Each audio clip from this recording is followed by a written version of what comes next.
hasil amandemen Undang-Undang Dasar 1945. Sekarang terbukti tahun 2023 semua bicara mengenai menengok lagi hasil amandemen. Jadi persoalannya adalah amandemen kita sangat elitis, hanya dipikirkan oleh kepentingan elit.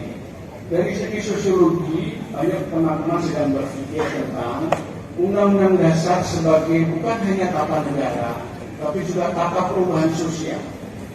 Bagaimana di sana tercermin keterwakilan inklusivitas dari golongan-golongan mayoritas, misalnya petani, tenaga kerja, dan juga golongan rentan yang lain.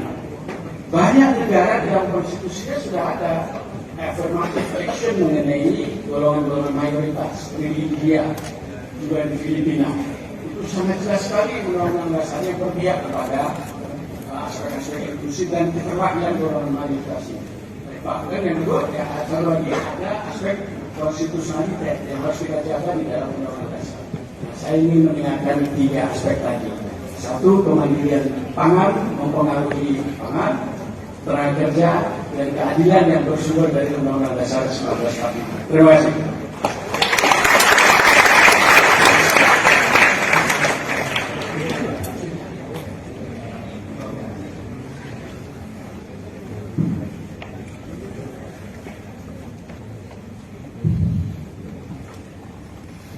Ya, terima kasih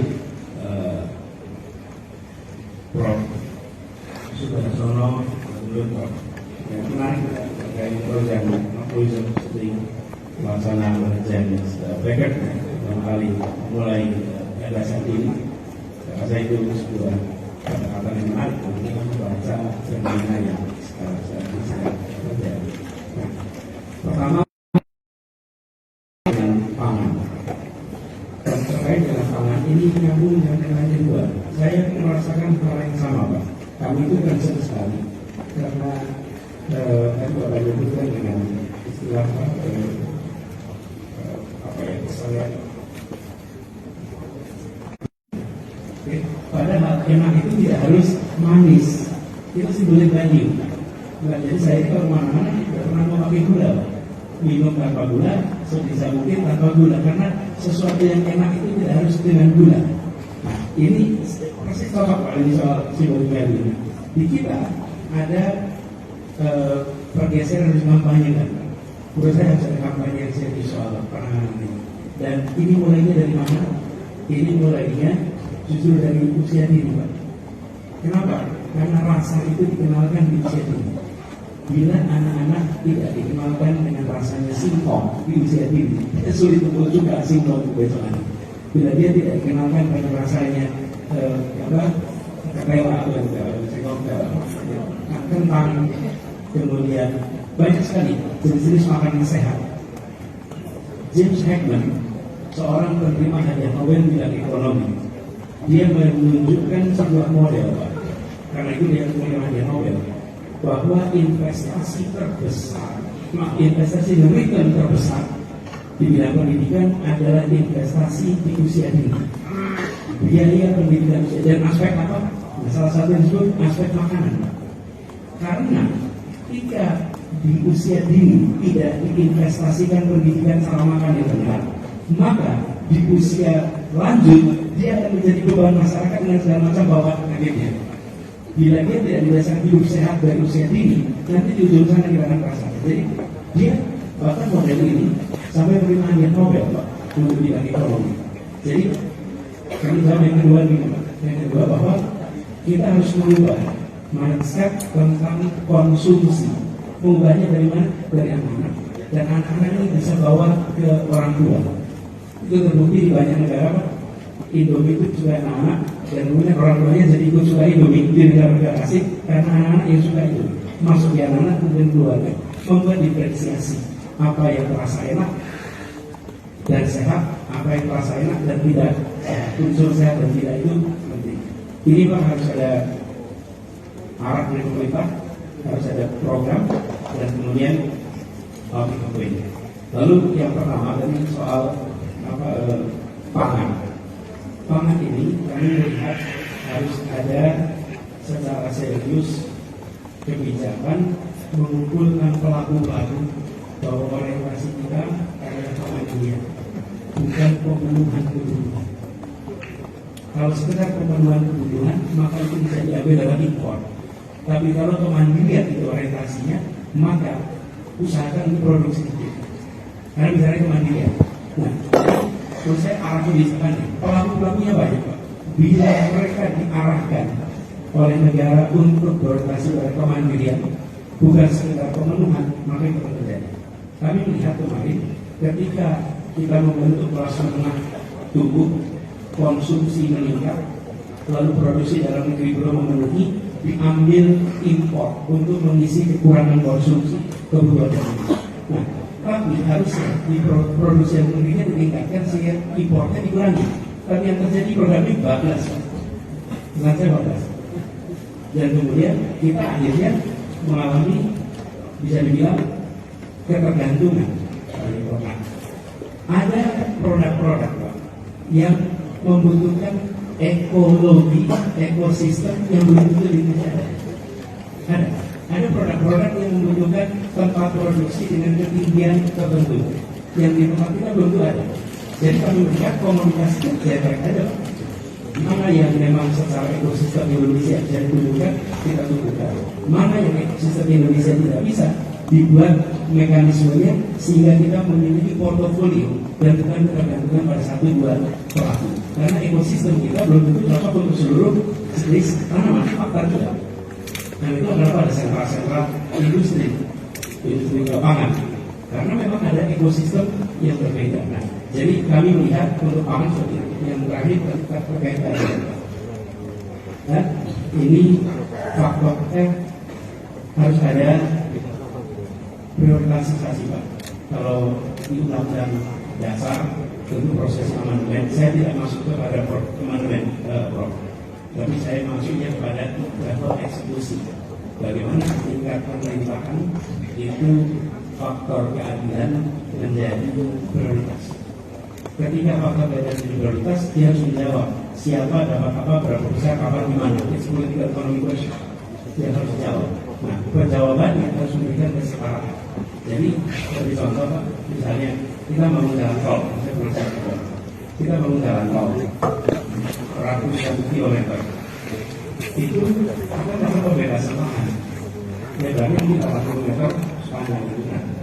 Ketika lahan itu dibebaskan, maka kepemilikan atas lahan itu pindah kepada investor. Rakyat di sana melepaskan dan terima uang, habis itu selesai, bisnis selesai. Tapi bila itu bukan diambil lagi, tapi itu dianggap sebagai penyertaan modal dalam bentuk tanah sesuai dengan ukurannya, maka sampai kapanpun tol itu ada, rakyat pemilik tanah itu dia akan bisa ikut mendapatkan keuntungan atas tol yang dibangun di atas tanahnya. Lalu pertanyaan saya jawab, rest area.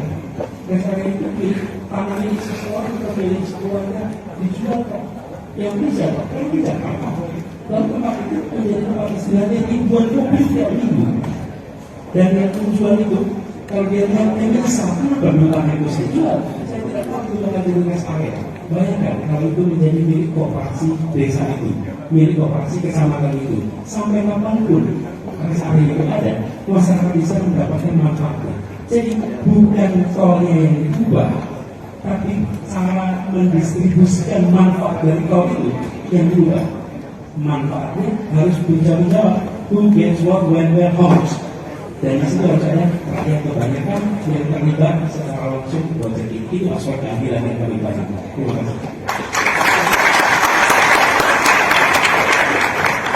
kasih. Terima kasih. Jadi berasa dari tadi ya. Baik dalam proses konsumsi dari sebuah fenomena penyebab pasti yang tersebut.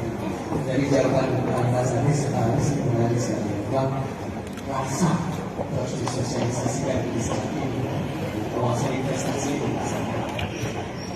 Ini riset saya bisa menunjukkan, riset saya menunjukkan kedaulatan rasa, kedaulatan selera kita. Tentang hasil amandemen Undang-Undang Dasar 1945. Sekarang terbukti tahun 2023 semua bicara mengenai menengok lagi hasil amandemen. Tapi persoalannya adalah amandemen kita sangat elitis, hanya dipikirkan oleh kepentingan elit.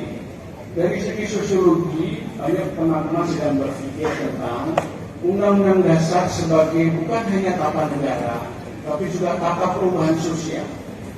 Bagaimana di sana tercermin keterwakilan inklusivitas dari golongan-golongan mayoritas, misalnya petani, tenaga kerja, dan juga golongan rentan yang lain. Banyak negara dalam konstitusinya sudah ada affirmative action mengenai golongan-golongan mayoritas, seperti di India, juga di Filipina. Itu sangat jelas sekali undang-undang dasarnya berpihak kepada aspek-aspek inklusif dan keterwakilan golongan mayoritas ini. Bahkan yang kedua, satu lagi ada aspek konstitusionalitas yang harus kita jaga di dalam undang-undang dasar. Saya ingin mengingatkan 3 aspek tadi. 1, kemandirian pangan mempengaruhi pangan, tenaga kerja, dan keadilan yang bersumber dari Undang-Undang Dasar 1945. Terima kasih.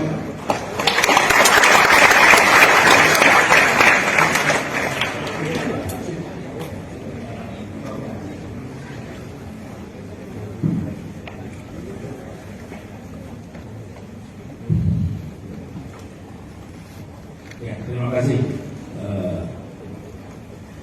Prof. Sudarsono, Prof. Yang menarik terkait program Tourism Spring wacana James Beckett pertama kali mulai LSM ini. Saya rasa itu sebuah kata-kata yang menarik untuk kita membaca fenomena yang sekarang terjadi. Nah, pertama dengan pangan. Dan terkait dengan pangan ini nyambung dengan yang lain kedua. Saya merasakan hal yang sama, Pak. Kamu itu kan sekali karena kan Bapak menyebutkan dengan istilah apa ya, saya padahal enak itu tidak harus manis, itu sih boleh banyu. Nah, jadi saya kalau mana-mana tidak pernah mau pakai gula, minum tanpa gula, sebisa mungkin tanpa gula, karena sesuatu yang enak itu tidak harus dengan gula. Nah, ini pasti cocok Pak ini soal simbol value.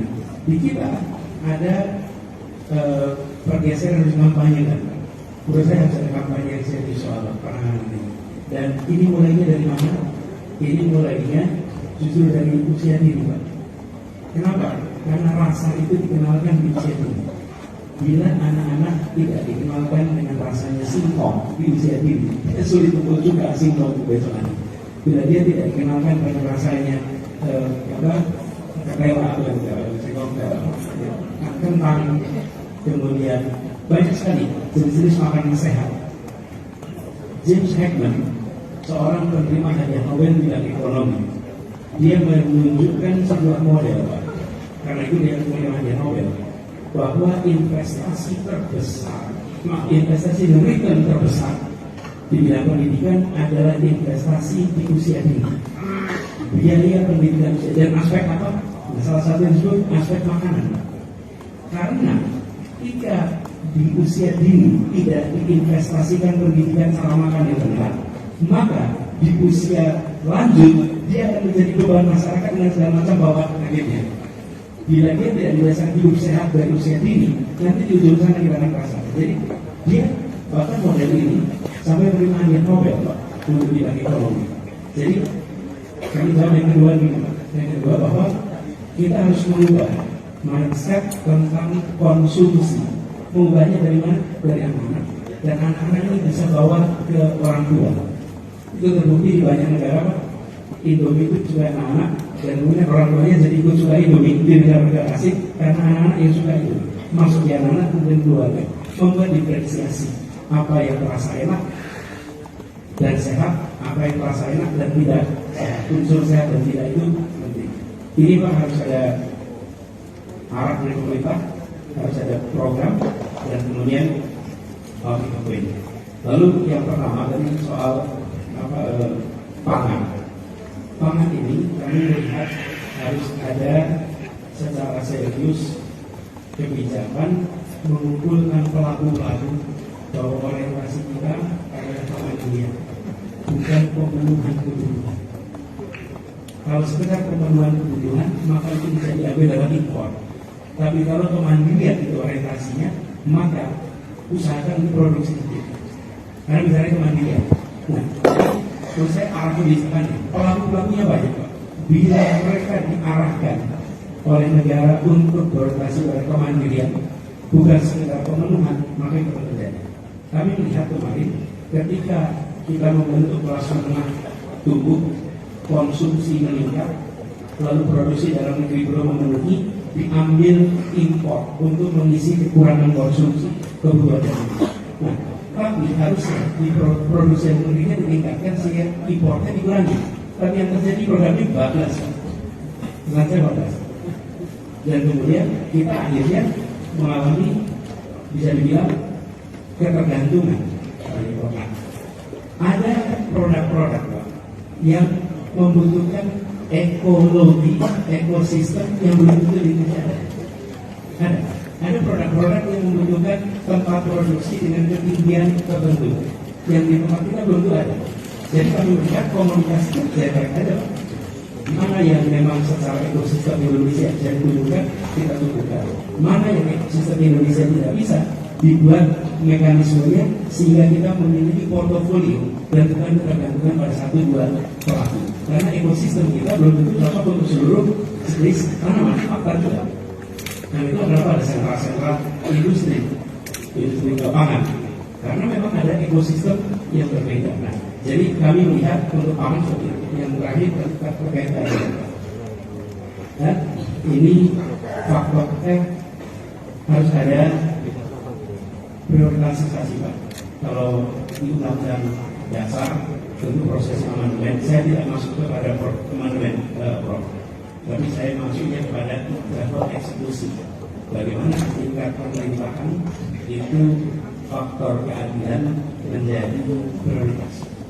Ketika faktor keadilan menjadi prioritas, dia harus menjawab siapa dapat apa, berapa besar, kapan, di mana. It's political economy question. Dia harus jawab. Nah, perjawabannya harus memberikan kesetaraan. Jadi, seperti contoh, Pak, misalnya kita bangun jalan tol, kita bangun jalan tol ratusan kilometer, itu kita dapat pembebasan lahan, lebarnya ini 80 meter sepanjang itu kan. Ketika lahan itu dibebaskan, maka kepemilikan atas lahan itu pindah kepada investor. Rakyat di sana melepaskan dan terima uang, habis itu selesai, bisnis selesai. Tapi bila itu bukan diambil lagi, tapi itu dianggap sebagai penyertaan modal dalam bentuk tanah sesuai dengan ukurannya, maka sampai kapanpun tol itu ada, rakyat pemilik tanah itu dia tidak bisa ikut mendapatkan keuntungan atas tol yang dibangun di atas tanah. Lalu kalau saya rest area itu pilih tanah milik seseorang atau milik sekeluarga dijual kok. Yang beli siapa? Yang tidak apa. Lalu tempat itu menjadi tempat istilahnya ribuan mobil tiap minggu. Dan yang menjual itu, kalau dia lihat menyesal, kenapa itu saya jual? Saya tidak tahu itu menjadi rest area. Bayangkan kalau itu menjadi milik koperasi desa itu, milik koperasi kecamatan itu, sampai kapanpun rest area itu ada, masyarakat bisa mendapatkan manfaatnya. Jadi bukan tolnya yang diubah, tapi cara mendistribusikan manfaat dari tol itu yang diubah. Manfaatnya harus bisa menjawab who gets what, when, where, how much. Dan di situ harus ada rakyat kebanyakan yang terlibat secara langsung proyek ini. Itu aspek keadilan yang kami banyak. Terima kasih. Terima kasih. Jadi berasa dari tadi ya. Baik dalam konteks konsumsi tadi di sebuah fenomena ketimbang asli dari jabatan Antasari sekarang sebenarnya sekali bahwa rasa harus disosialisasikan di saat ini kawasan investasi di masyarakat. Anies riset saya menunjukkan kedaulatan rasa, kedaulatan selera kita. Tentang hasil amandemen Undang-Undang Dasar 1945. Sekarang terbukti tahun 2023 semua bicara mengenai menengok lagi hasil amandemen. Tapi persoalannya adalah amandemen kita sangat elitis, hanya dipikirkan oleh kepentingan elit. Dari segi sosiologi, banyak teman-teman sedang berpikir tentang Undang-Undang Dasar sebagai bukan hanya tata negara, tapi juga tata perubahan sosial. Bagaimana di sana tercermin keterwakilan inklusivitas dari golongan-golongan mayoritas, misalnya petani, tenaga kerja, dan juga golongan rentan yang lain.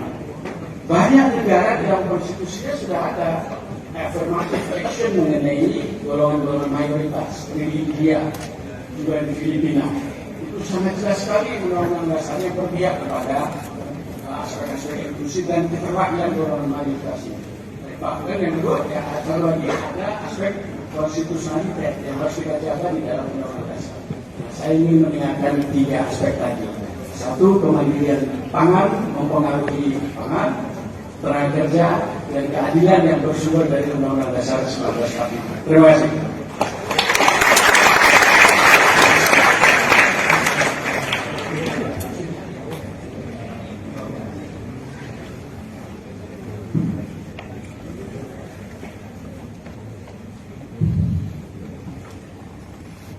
Ya, terima kasih Prof. Sudarsono, Prof. Yang menarik terkait program tourism seperti pelaksanaan dan Beckett yang kali mulai ada saat ini. Saya rasa itu sebuah kata-kata yang menarik untuk membaca fenomena yang sekarang terjadi. Nah, pertama dengan pangan. Terkait dengan pangan ini nyambung dengan yang kedua. Saya merasakan hal yang sama, Pak. Kami itu concern sekali karena tadi Bapak menyebutkan dengan istilah saya